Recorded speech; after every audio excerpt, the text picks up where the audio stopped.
सिद्दीकी साहब।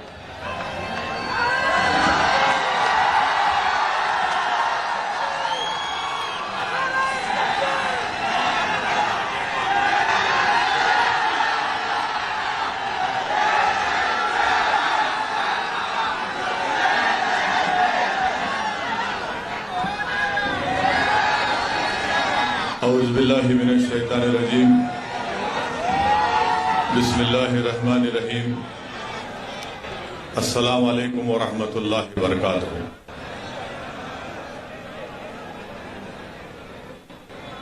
मोहतरम जनाब इम्तियाज जलील साहब, रुकने पार्लिमान औरंगाबाद मजलिस इत्तेहादुल मुस्लिमीन, वो सदर महाराष्ट्र मजलिस इत्तेहादुल मुस्लिमीन, मोअज़्ज़िज़ हाज़रीन इकराम, मेरी इज़्ज़तदार माँ और बहनों, मेरे गयूर नौजवान साथियों, शहनशीन पर तशरीफ फरमा मोहतरम जनाब फैयाज साहब, सदर मुंबई मजलिस इत्तेहादुल मुस्लिमीन, साबिक़ा रुकन असम्बली व कौमी तर्जुमान मजलिस इत्तेहादुल मुस्लिमीन जनाब वारिस पठान साहब, जनरल सेक्रेटरी महाराष्ट्र मजलिस इत्तेहादुल मुस्लिमीन मोहतरम सैयद मोइन साहब, मुमरा के मजलिस इत्तेहादुल मुस्लिमीन के सदर शादाब पठान साहब, भिवंडी के वर्किंग प्रेसिडेंट मजलिस इत्तेहादुल मुस्लिमीन शादाब उस्मानी साहब,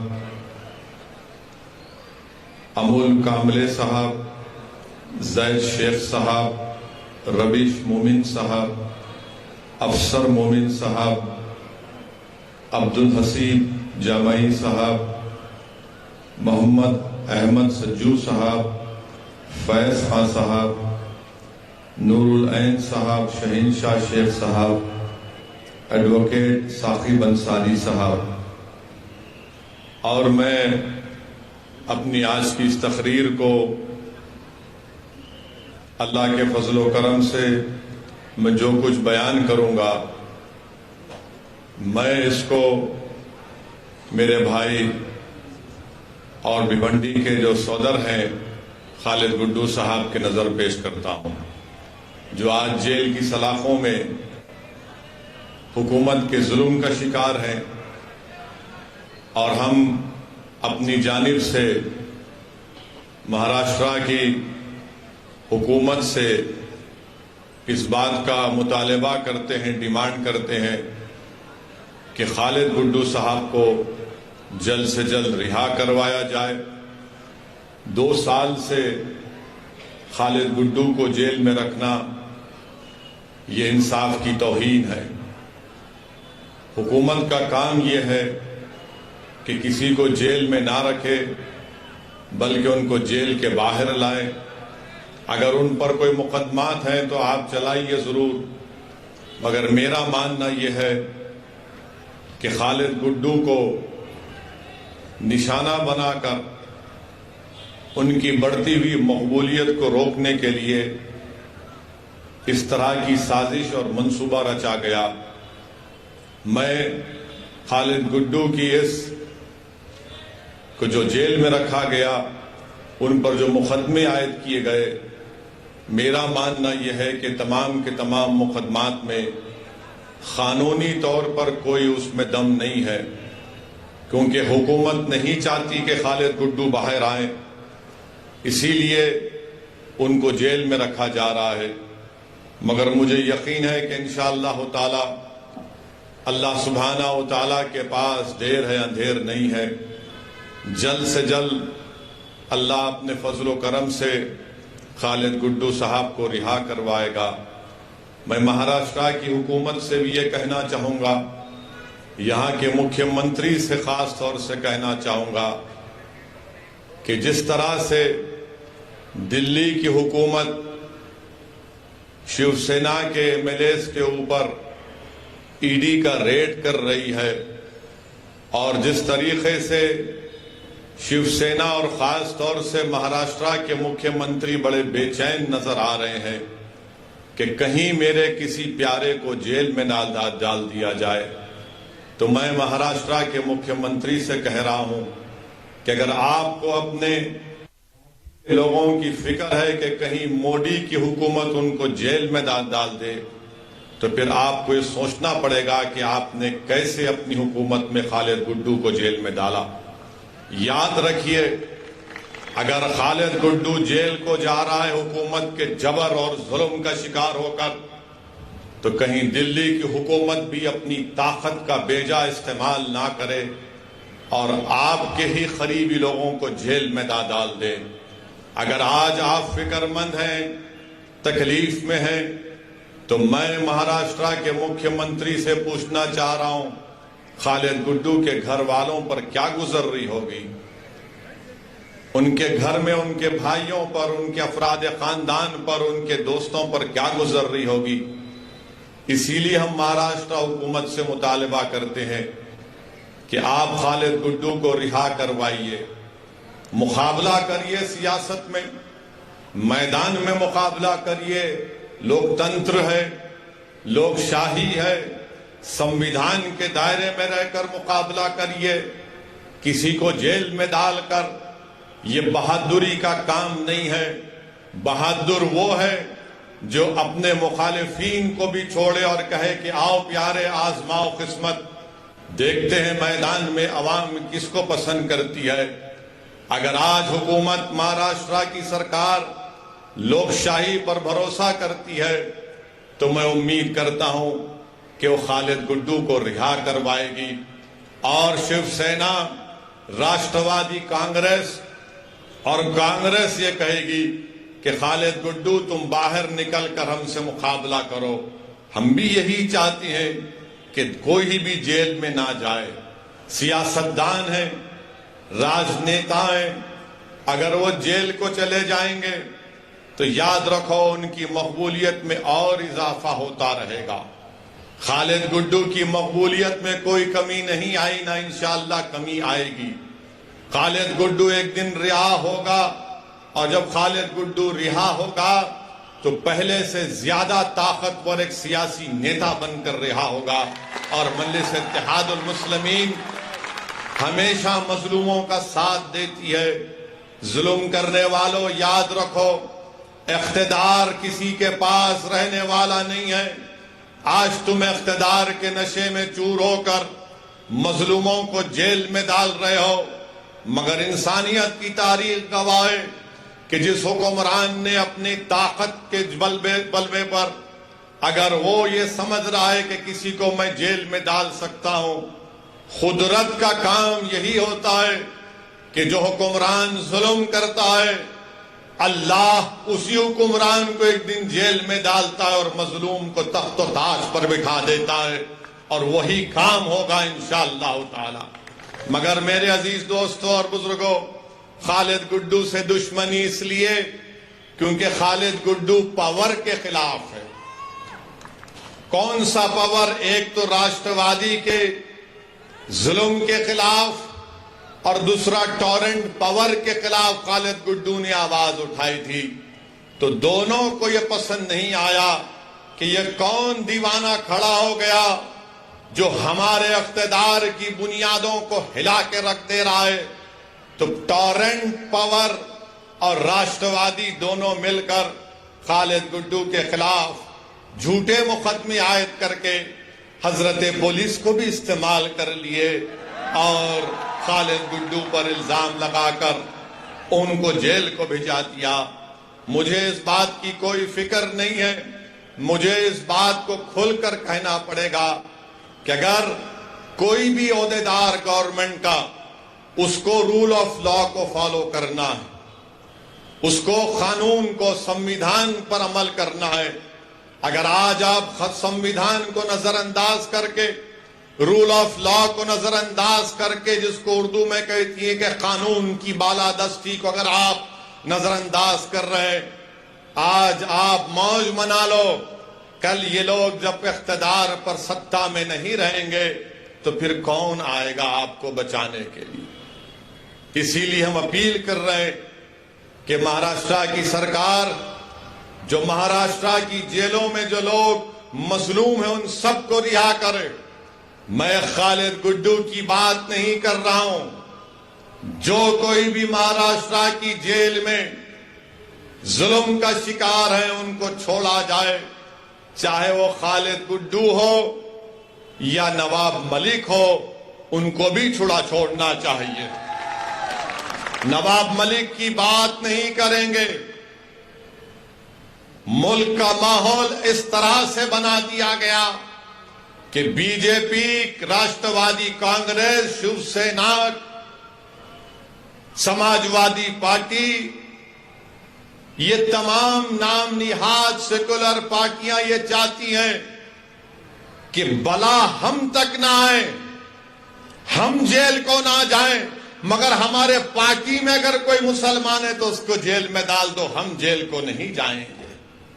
ये सच्चाई है, मैं बता रहा हूं आपको, मैं इल्जाम नहीं लगा रहा हूं, दलाइल और दलील दे रहा हूं। जब राष्ट्रवादी कांग्रेस के मुखिया जनाब शरद पवार साहिब दिल्ली जाकर दिल्ली के बादशाह नरेंद्र मोदी से मुलाकात करते हैं तो मीडिया ने रिपोर्ट किया कि शरद पवार साहिब ने देश के प्रधानमंत्री जो इस वक्त भारत के बादशाह बने बैठे हैं उनसे कहा कि संजय राउत पर कुछ मत करो, उसको जेल में मत भिजाओ, उसके खिलाफ इंक्वायरी मत करो। मैं पूछना चाह रहा हूं राष्ट्रवादी कांग्रेस के लोगों से, उनको नवाब मलिक क्यों याद नहीं आया? नवाब मलिक का नाम लेना था ना। जब देश के प्रधानमंत्री से मिल रहे तो आप ही के पार्टी का नवाब मलिक है, उसके बारे में भी बोल देते कि नवाब मलिक को भेजा, जेल में डाला गया, मगर नवाब मलिक का नाम नहीं आया। किसका नाम आया? शिवसेना के संजय का नाम आया। तो क्या संजय मलिक से ज्यादा अजीज हो गया राष्ट्रवादी कांग्रेस को? यह हकीकत है, मेरी बात को याद रखो आप। मेरे इस तकरीर के बाद शुरू हो जाएंगे मीडिया के लोग जो शिवसेना की गुलामी करते हैं, तो कोई मोदी की गुलामी करते हैं, तो कोई शरद पवार की गुलामी करते हैं। मैं अवाम का नुमाइंदा हूं, मैं इनका कादिम बनकर सच्चाई को बयान कर रहा हूं। यह बात सच है कि संजय का नाम शरद पवार साहिब लिए, नवाब मलिक का नाम नहीं लिए। क्यों? नवाब मलिक क्या कमतर है संजय से? आप बताओ, क्या नवाब मलिक कमतर है संजय से? क्या नवाब मलिक और संजय बराबर नहीं है? जब बराबर है तो बोलते भी नहीं है जबान से अपनी। क्यों नहीं बोलते? मुसलमान कहां जाएगा, इसको डराओ, दौड़ते हुए आएगा हमारे पास। बोलो इसको सेकुलरिज्म, ये सेकुलरिज्म का गुलाम है, ये हमारे पास दौड़ के आएगा। बोलो इसको गंगा जमुनी, वो बाजा बजा कर आएगा। एक मुशायरा कर दो तो वो दौड़ कर आएगा। मगर ये आपकी अहमियत है, जब चुनाव आएगा तो चुनाव में कहेंगे ओवैसी की बात के यकीन मत करो, मोदी को रोकना है, शिवसेना को रोकना है। जब महाराष्ट्र के विधानसभा चल रहे थे, इसी जगह पर मैं आया था, इसी विधानसभा में भिवंडी के, मैंने आपसे अपील की थी कि यहां से खालिद गुड्डू को कामयाब करिए। मैं आपका शुक्रिया अदा भी करने आया हूं कि आपने अपनी दुआओं से मजलिस-ए-इत्तेहाद और मुस्लिमीन के उम्मीदवार खालिद गुड्डू को 44,000 वोट से नवाजा। मैं आपको दिल की गहराइयों से सलाम करता हूं। मगर उस वक्त आपको याद होगा, यही राष्ट्रवादी के लोग, कांग्रेस के लोग कह रहे थे ओवैसी को वोट मत दो, भाजपा और शिवसेना को रोकना है। और जब चुनाव हो गए तो राष्ट्रवादी और कांग्रेस ने शिवसेना से मिलकर निकाह किया। निकाह किया। अब ये 1, 2, 3 में दूल्हा कौन है मुझे नहीं मालूम, मगर एक सदाबहार दूल्हा आपके सामने खड़ा हुआ है। जब सत्ता को मिलना था, सीएम की कुर्सी थी, मंत्री की पोस्ट थी, दौलत थी, इख्तिदार था, तो बोले मुसलमान का छोड़ो, कहां जाएगा, उसको हम तो हमेशा से धोखा देते आए हैं। हमने भिवंडी में फसाद करवाया, भिवंडी में मरवाया, इंक्वायरी कमीशन की रिपोर्ट भी आई, मुसलमान भूल जाता है। जज्बात में लाओ मुसलमान को, भाजपा का, शिवसेना का, सेकुलरिज्म का, इसको पार्ट इसके सामने पढ़ो, मुसलमान सन्नाटे में आ जाता। अब आप बताइए, जब मैं पुकार कर कह रहा था 2019 के असेंबली और विधानसभा के चुनाव में कि कामयाब करो खालिद गुड्डू को, आपकी आवाज विधानसभा में जानी चाहिए, तो मेरी ही मुखालिफत में हमारे ही दरमियान से लोग खड़े होकर कहे ये जज्बाती बात करता है। अब बताओ क्या मैं सच था ये और आप झूठे नहीं थे? मेरे अजीज दोस्तों और बुजुर्गों, ये सब चीजें आपके सामने इसलिए रख रहा हूं ताकि आप जब यहां पर इंशाअल्लाह ताला भिवंडी के लोकल बॉडी के बल्दिया के इंतखाबात होंगे तो आप एक अच्छा फैसला करेंगे और आप मुत्तहिद होकर यहां से इंशाअल्लाह मजलिस के नुमाइंदों को कामयाब करेंगे। और मैं आपसे वादा कर रहा हूं कि हम भी ये कोशिश कर रहे हैं कि हमारी कमजोरियों को, हमारी खामियों को दूर किया जाए। मैं आपसे अपील कर रहा हूं कि आप हमारी रहबरी करिए, हमारी सरपरस्ती करिए। अगर हम गलती करते हैं तो हमारा हाथ पकड़कर टोकिए, मगर इस कारवां को, इस जिम्मेदारी को आपको लेकर आगे बढ़ना है, आपको कामयाब करना है। मैं यहां पर नहीं आया हूं अपने लिए, बार बार यही कहता हूं मैं और कहता रहूंगा। मैं यहां पर इसलिए आया हूं कि ताकि आपकी लीडरशिप बने, आपका कायद बने, जो आपकी आवाज विधानसभा हो, पार्लियामेंट हो, यहां की बल्दिया हो, वहां पर गूंजे। टॉरेंट पावर के जुल्म का खात्मा हो। यह बुनकरों की सरजमीन है, यह मजदूरों की सरजमीन है, और यहां पर एक बरखी कंपनी गरीबों का खून चूस रही है, और खून चूसने में मदद कर रही है शिवसेना, राष्ट्रवादी कांग्रेस और कांग्रेस।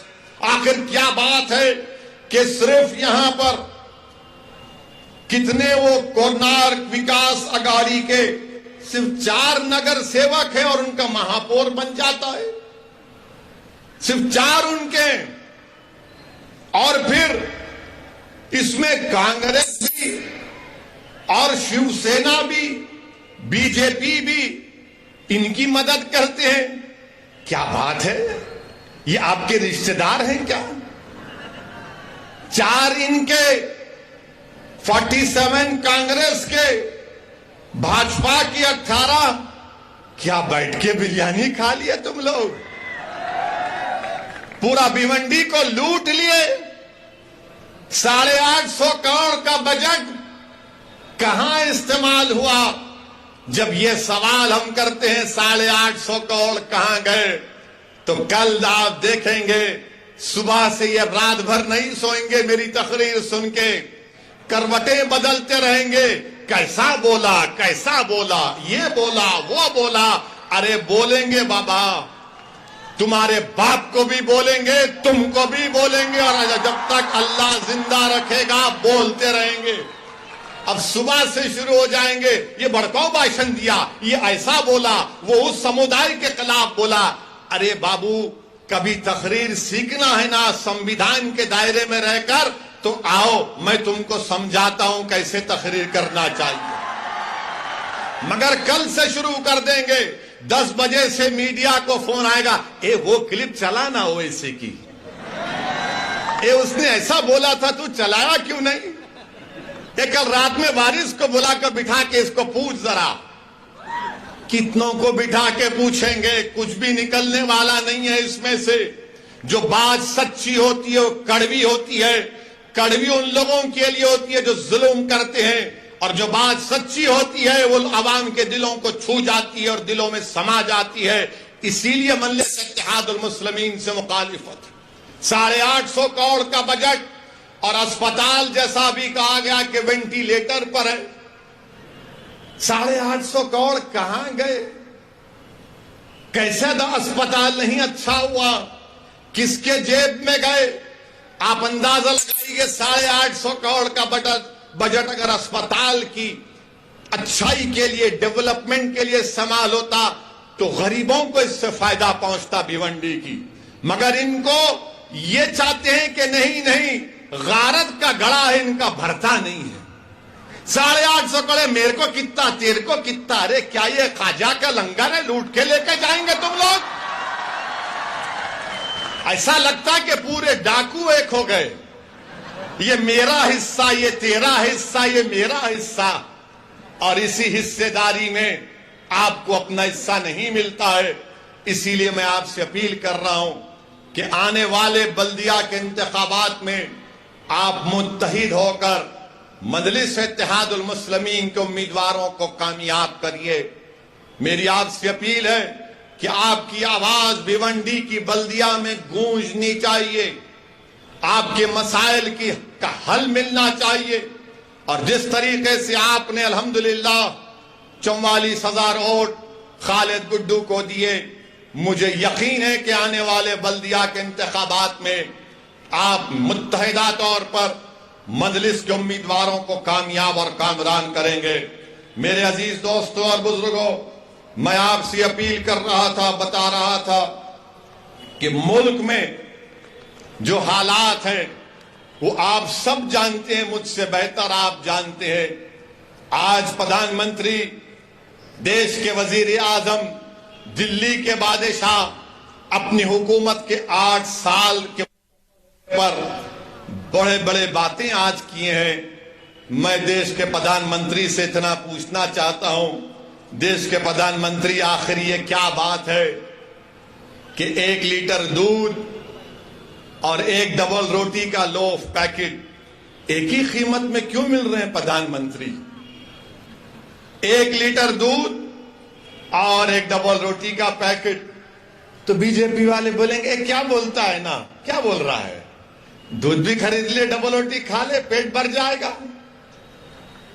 अरे आप बताइए, महंगाई, कभी इतनी महंगाई भारत में कभी नहीं हुई थी और आज 8 साल देश के प्रधानमंत्री अपनी हुकूमत के मना रहे हैं। महंगाई, इन्फ्लेशन सबसे हाईएस्ट है। बेरोजगारी नौजवानों में जो भारत में, दुनिया में किसी मुल्क में नहीं है। मगर मोदी जी बोल रहे 8 साल में मैंने चांद पर जाकर मट्ठी आपके कदमों में डाल दी। आपको देश के प्रधानमंत्री बोल रहे हैं कि 8 साल में बहुत बड़ा काम कर दिए। फिस्कल डेफिसिट 40 साल में सबसे ज्यादा है। रिटेल इन्फ्लेशन 20 साल में सबसे ज्यादा है। और जो महिलाओं की, खवातीन का वुमेन फोर्स है, उसमें कमी आई है। 10% से कम महिलाएं काम कर रही हैं भारत में। आप बताइए इसके ऊपर क्या बोलेंगे? मेरे अजीज दोस्तों और बुजुर्गों, 8 साल का जश्न बीजेपी मना रही है, तो क्या यह बात सच नहीं है कि भारत के फॉरेन रिजर्व जो 640 बिलियन डॉलर से 595 बिलियन डॉलर्स पर आ गए? कौन जिम्मेदार है इसका? FIIs, फॉरेन इन्वेस्टमेंट इन्वेस्टर्स 22% से 19% पे आ गए इंडियन स्टॉक्स के। कौन जिम्मेदार है इसका? इखलाक को मारा गया, कौन जिम्मेदार है? पीलू खान को मारा गया, कौन जिम्मेदार है? रगवर को मारा गया, कौन जिम्मेदार है? दिल्ली का फसाद हुआ, कौन जिम्मेदार है? गाय के नाम पर पीटा गया, कौन जिम्मेदार है? गाड़ी के नाम पर मारा गया, कौन जिम्मेदार है? सर पर टोपी पहनने पर मारा गया, हाफिज जुनैद को चलती हुई ट्रेन में मारा गया, कौन जिम्मेदार है? सेंधवा में 12 घरों को तोड़ दिया गया, कौन जिम्मेदार है? मध्य प्रदेश खरगोन में 22 घरों को तोड़ दिया गया, कौन जिम्मेदार है? राजस्थान के खैरोली में फसाद हुआ, कौन जिम्मेदार है? और 8 साल का जश्न मना रहे हैं, इस पर कोई बात नहीं करेगा। अब जवाब भाजपा के लोगों से पूछेंगे, ना मोदी जी ने तो 370 निकाल दिया। तो जब 370 निकाल कर आपने कहा था कि आतंकवाद का खात्मा कर दिया, तो कल एक टिकटॉक एक टीवी के स्टार को गोली मार दी गई, कौन जिम्मेदार है? एक गवर्नमेंट का मुलाजिम पंडित था, कश्मीरी पंडित, उसको मार दिया गया, कौन जिम्मेदार है? तुमने एक झूठी पिक्चर तो बना दी जज्बात में और नफरत पैदा करने के लिए इस्लाम और मुसलमानों के लिए, मगर वो पंडित को मारा, कौन जिम्मेदार है? तुम्हारी सरकार है। पड़ोसी पाकिस्तान से टेररिस्ट कश्मीर में घुस कर आकर गोलियां चलाते हैं, कौन जिम्मेदार है इसका? आपकी सरकार है। नौकरियां नहीं है, कौन जिम्मेदार है इसका? कौन जवाब देगा इसका? हां, मैं मानता हूं कि इन सब की जिम्मेदारी अगर किसी पर है, इन्फ्लेशन बढ़कर है, तो मुगल बादशाह अकबर जिम्मेदार है। नौजवानों में, युवाओं में बेरोजगारी है, तो ताजमहल बनाने वाले शाहजहां की जिम्मेदारी है। पेट्रोल डीजल बढ़ गया, औरंगजेब जिम्मेदार है, मोदी जी नहीं है जिम्मेदार। ये लोग करके गए, इसीलिए पेट्रोल आज तक बढ़ रहा है।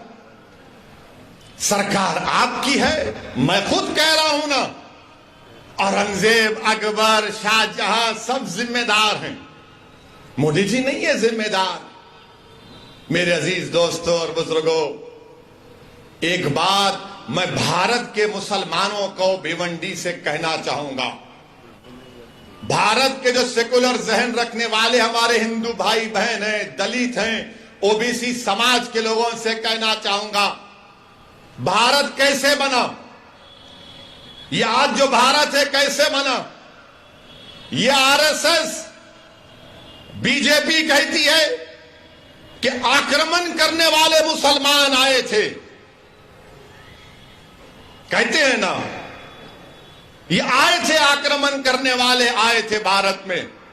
तो क्या भारत की तारीख सिर्फ मुगलों से शुरू हुई क्या? नहीं, 65,000 साल पहले भारत में, जो मौजूदा भारत है या जो हम जिसको कहते हैं, ये हमारा जो खित्ता है, उसमें 65,000 साल पहले अफ्रीका से लोग आए थे। 65,000 years ago, people from Africa came to India, Bharat of that time. फिर 45,000 साल पहले ईरान से किसान आए थे। फिर उसके बाद मशरिकी एशिया से ईस्ट एशिया से लोग आए। फिर उसके बाद से सेंट्रल एशिया, वस्ती एशिया से लोग आए, उनको आर्यन बोलते। तो 4 किस्म का माइग्रेशन हुआ, अफ्रीका से, ईरान से, और तीसरा हुआ मशरिकी एशिया से, जिसको स्टेप्स पैस्टोरलिस्ट कहते हैं, और चौथा वस्ती एशिया से, जिनको आर्यन कहते हैं। ये 4 आए तो भारत बना। अब भारत किसका है मालूम आपको? मेरा भी नहीं है भारत, ना उद्धव ठाकरे का भी है, ना ओवैसी का है, ना मोदी का है, ना शाह का है। भारत अगर किसी का है तो द्रविडियन का है, आदिवासियों का है। द्रविडियन और आदिवासियों का है। मीडिया वालों, तुमको मसाला दे रहा हूं, मगर याद रखो, अगर तुम चलाओगे तो फंस जाओगे। चलाओ, मेरे को कोई बात नहीं है, क्योंकि दूल्हे का नाम लेकर ही तो नाम चलता है। चलाओ। तो 4 लोग आए थे, माइग्रेशन हुआ। ये मुसद्दिका आपसे कह रहा हूं, मगर बीजेपी आरएसएस का मुगल आए, मुगल आए, मुगल आए, मुगल आए। अबे अफ्रीका से भी तो आए थे, ईरान से भी आए थे, सेंट्रल एशिया से भी आए थे, ईस्ट एशिया से भी आए थे। ये सब मिले तो भारत बना। मगर आदिवासी यहां का है, द्रविडियन यहां का है। ये आर्यंस आए थे 4000 साल पहले। अच्छा, हैरत की बात यह है कि जब मैं ज्ञानवापी मस्जिद के बारे में कहा कि बाबरी मस्जिद की तरह इसको छीनने की कोशिश की जा रही है, तो सोशल मीडिया पर संघ परिवार के लोगों ने कह दिया, ए ओवैसी तो इसके पूर्वज ब्राह्मण थे। मेरे बाबा का नाम सुल्तान सलाहुद्दीन ओवैसी, दादा का नाम अब्दुल वाहिद ओवैसी, दादा के बाबा का नाम इस्माइल ओवैसी, और भी जा सकता हूं। नहीं, ये ब्राह्मण थे। अच्छा, अब इसका जवाब यहीं पर देता हूं भिवंडी में। सुनो, आप मुंह नहीं लगना मेरे, तुम याद रखो, मैं उन पागलों की तरह नहीं हूं, थम्स अप नहीं हूं, दलाइल देकर बात करता हूं। सुनो, मेरा ताल्लुक किससे? मेरा ताल्लुक बाबा आदम से है। हम तमाम का ताल्लुक, हमारे अब्बा कौन है? अब्बा कौन है? हमारे अब्बा कौन है? बाबा, हमारे अब्बा आदम है।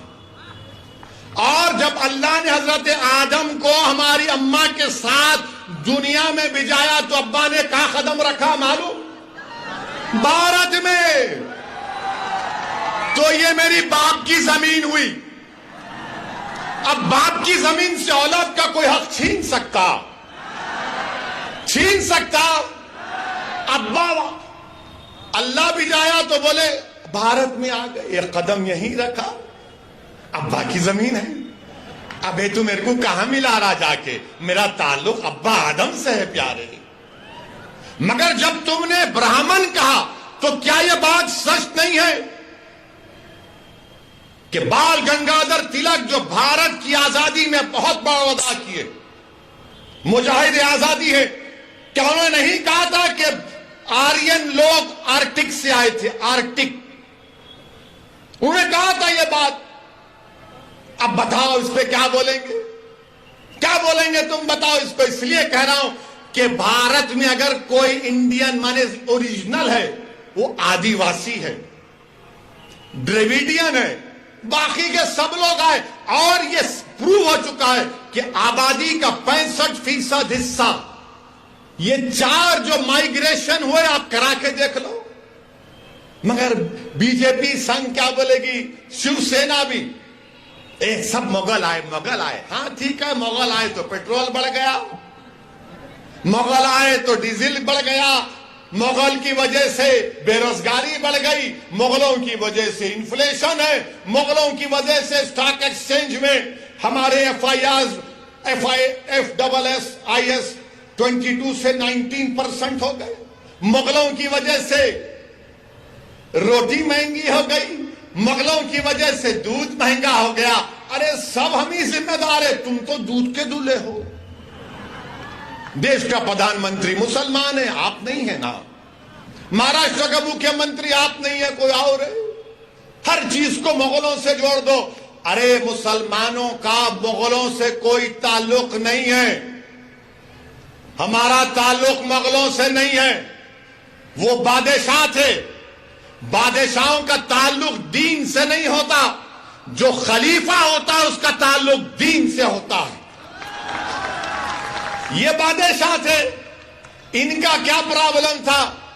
हमारा इख्तिदार बाकी रहे।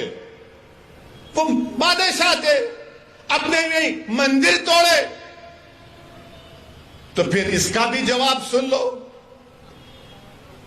ये जो अशोका का पोता था, पुष्यमित्रा सिंघा कौन थे?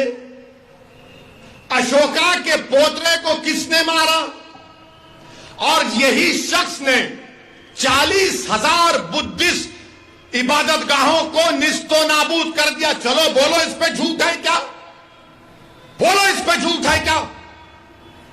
कौन था पुष्यमित्रा सिंघा? बताओ। नहीं बोलेंगे। अब जब सुनेंगे तो खामोश हो जाएंगे। अशोका के पोते को हराने वाला कौन था, नाम बोलो। नहीं बोलेंगे। ये आपको समझना है। अब बात करे कि बोलेंगे इन्हों करे। अच्छा फिर क्या जेन्स का इख्तिदार नहीं था भारत में? क्या शैवाइट्स और विष्णुवाइट्स में तसादुम नहीं हुआ? क्या तारीख तुम तोड़ मोड़ के पेश कर रहे हो? अरे उन जाहिलों के सामने अपनी जहालत दिखाना। असदुद्दीन ओवैसी के सामने जहालत मत दिखाओ, तुमको आईना दिखा दूंगा मैं, याद रखो।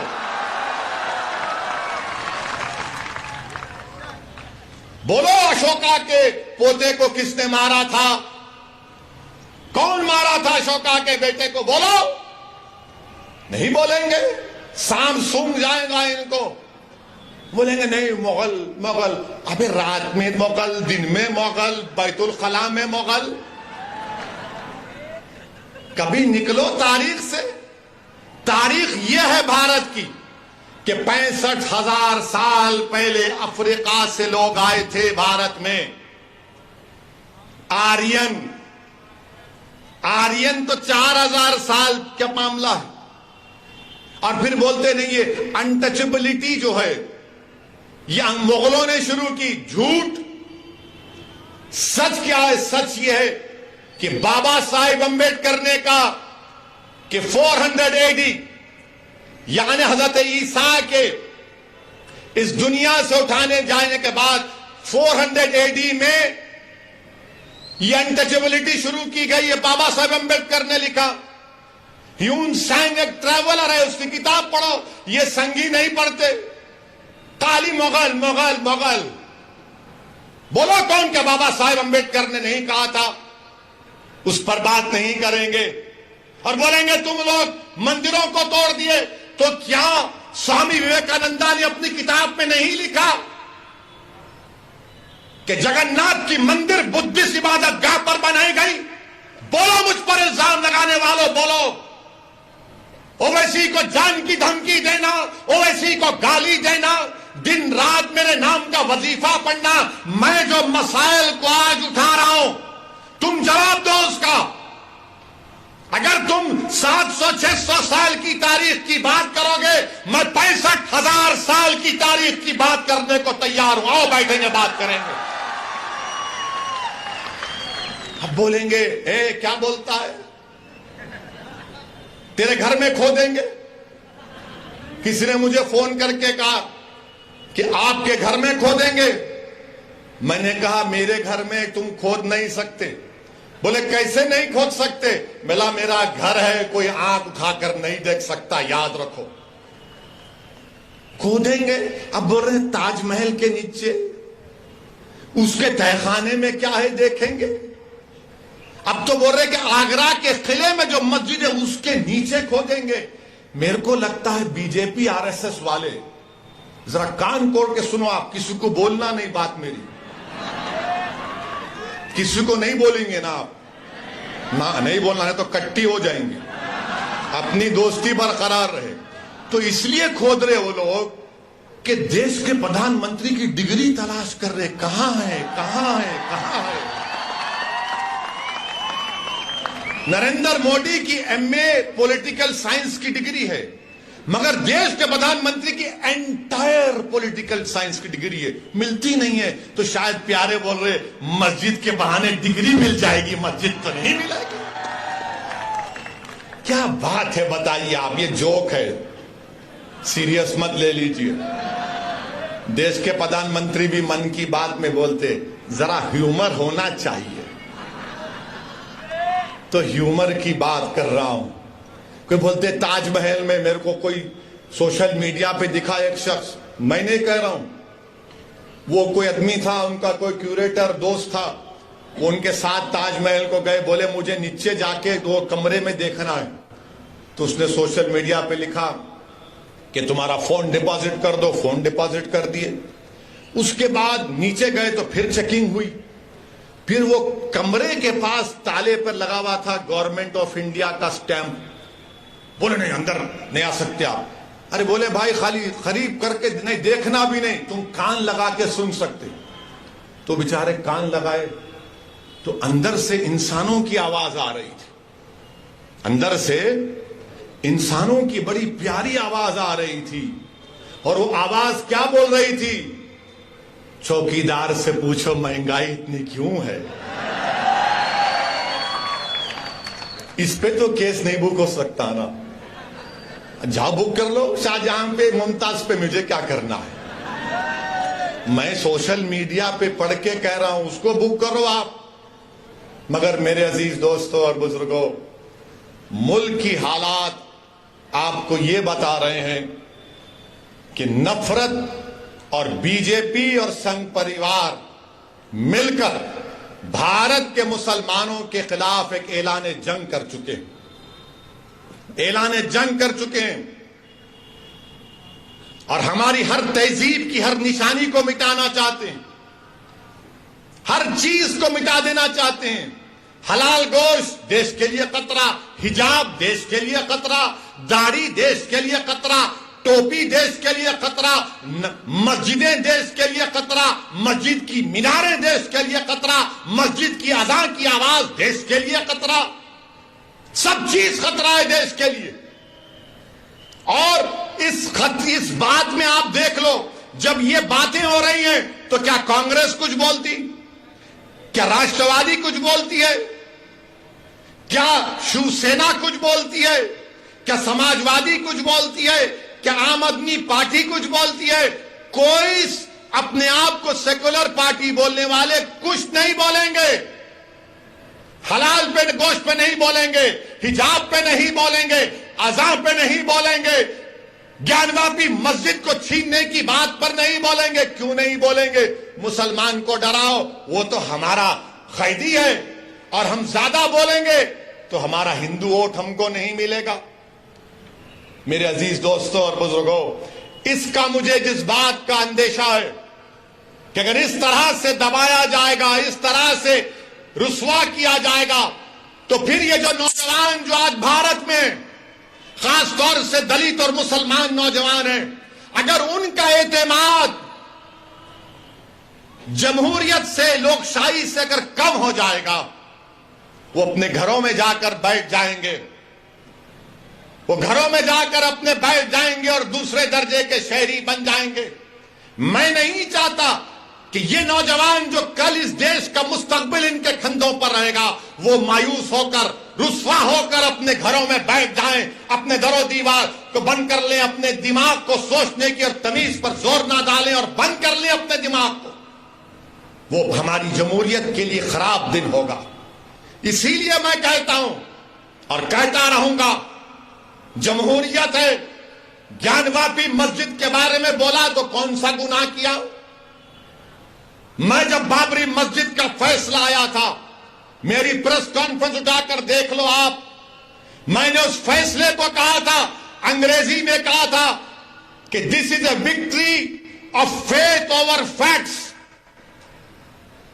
This is a victory of faith over facts. मैंने अपने प्रेस कॉन्फ्रेंस में कहा था कि मुझे अंदेशा है कि इस फैसले के बाद और मसाइल शुरू हो जाएंगे। मैंने नाम लेकर कहा था, ज्ञानवापी, मथुरा, लखनऊ की टीले वाली मस्जिद, सब सच साबित हो रहा आज। उस वक्त भी सब गालियां दिए मुझे। मैं भिवंडी की आवाम से, भारत के मुसलमानों से और भारत के हमारे हिंदू दलित भाइयों से जो अंबेडकर और गांधी को अपना लीडर मानते हैं, इस दीवाने की बात का यकीन थोड़ा करो। तुम मुझसे नफरत करो इनफरादी तौर पर, मगर मैं कह रहा हूं तो मेरी बात को सुनो, याद रखो, ये रात लंबी रहने वाली है। भिवंडी के अवाम, भारत के मुसलमानों, मेरी इस बात को याद रखो, ये रात अंधेरी रहने वाली है, लंबी अंधेरी रहने वाली है। अगर तुम ये समझ रहे हो कि कोई सेकुलर पार्टी आकर तुम्हारे इस अंधेरे को दूर करेगा, ये अंधेरा क्या है? फिरका परस्ती का अंधेरा, नफरत का अंधेरा। इस अंधेरे में अगर रोशनी अगर कोई पैदा कर सकता है तो आप और हम कर सकते हैं। आप एक चिराग जलाओ अपनी सियासी ताकत का, एक चिराग जलाओ। इस चिराग में तुमको तेल की जरूरत नहीं, इस चिराग में तुमको अपने आंसुओं की और अपने जज्बात की जरूरत है। तुम एक चिराग जलाओ इन तूफानों में, इन नफरत के तूफानों में। इस चराग को जलाओ और अपनी रोशनी से तमाम माहौल को मुनव्वर कर दो। अगर आज आप खामोश बैठ जाएंगे तो फिर आने वाली नस्ल आपको जवाब नहीं देगी, आपको जवाब देना पड़ेगा। मेरे अजीज दोस्तों और बुजुर्गों, हिजाब, हलाल गोश्त, मस्जिद, अज़ान, CAA सब पे होते होते अब टीवी पर अल्लाह के रसूल सल्लल्लाहु अलैहि वसल्लम की शान में बकवास भी हो रही। एक अंग्रेजी टीवी चैनल के ऊपर भारतीय जनता पार्टी के स्पोक्स पर्सन एक मोहतरमा साहिबा ने रहमतुल्लाह अलमीन सल्लल्लाहु अलैहि वसल्लम पर अनाप शनाप बोल दिया, हमारी उम्मत की मां पर कुछ बोल दिया।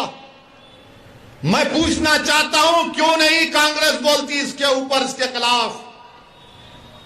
क्यों नहीं राष्ट्रवादी इस पर कुछ बोलती है? कौन बोलता है? मुसलमान ही बोलता है, असदुद्दीन ओवैसी बोलता है। हैदराबाद में आज कमिश्नर ऑफ पुलिस हैदराबाद के पास एक कुल जमाती डेलीगेशन गया, मगर आपको बता रहा हूं और आप गवाह हैं मेरी इस बात का कि जब कमली वाले पर कोई अनाप शनाप बकता है तो कोई नहीं बोलता। उद्धव ठाकरे के बारे में अगर कोई बोलेगा तो उसके घर को जाकर उसको धमकी दी जाएगी या उसके मुंह पर कालिक फेंकी जाएगी। शरद पवार पर कोई बोलेगा तो थप्पड़ मारा जाएगा। शरद पवार के बारे में कोई लिखेगा तो उस एक्ट्रेस को जेल में डाल दिया गया। तो बताओ क्या शरद पवार को बोला जाएगा, उद्धव ठाकरे को बोला जाएगा, मोदी को बोला जाएगा, और जब मेरे रसूल के बारे में बोला जाएगा तो तुम सब गूंगे बन जाओगे, तुम कुछ नहीं बोलोगे।